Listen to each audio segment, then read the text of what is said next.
Boss Kannada season 10ರ ಶೋಗೆ ಅಸಮರ್ಥರ ಗುಂಪಿನ ಮೂಲಕ entry ಕೊಟ್ಟು ಆನಂತರ ಸಮರ್ಥರು ಎನಿಸಿಕೊಂಡವರು ನಟಿ ತನಿಷಾ ಕುಪ್ಪಂಡ.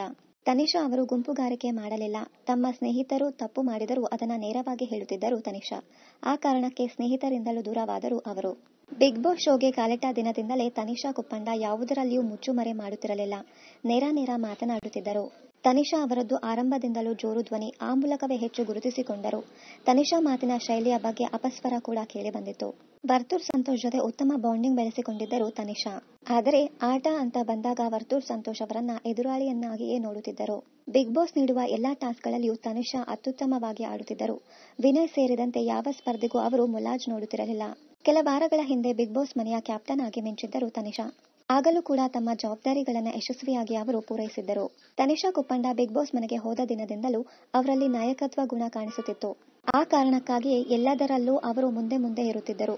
ಇದು ಇತರೆ ಸದಸ್ಯರ ಅಸಮಾಧಾನಕ್ಕೂ ಕಾರಣವಾಗಿತ್ತು. ಬಿಗ್ ಬಾಸ್ ಶೋಗೆ ಕಾಲಿಟ್ಟ ದಿನದಿಂದಲೂ ಹೆಚ್ಚು ಅಡುಗೆ ಮನೆ ಜವಾಬ್ದಾರಿಯನ್ನ ತನಿಷಾ ವಹಿಸಿಕೊಂಡಿದ್ದರು. ಉತ್ತಮವಾಗಿ ಅಡುಗೆ ಮಾಡುವ ಕೆಲವು ಮಂದಿಯಲ್ಲಿ ತನಿಷಾ ಕೂಡ ಒಬ್ಬರಾಗಿದ್ದರು. ಇದೀಗ ಬಿಗ್ ಬಾಸ್ ಮನೆಯಲ್ಲಿ 100 ದಿನ ಪೂರೈಸಿ ಫಿನಾಲೆ ಕೆಲವೇ ದಿನಗಳು ಬಾಕಿ ಇರುವಾಗ ತನಿಷಾ ಎಲಿಮಿನೇಟ್ ಆಗಿದ್ದಾರೆ. ಇದು ಅವರಿಗೆ ಭಾರಿ ನೋವು ನೀಡಿದೆ.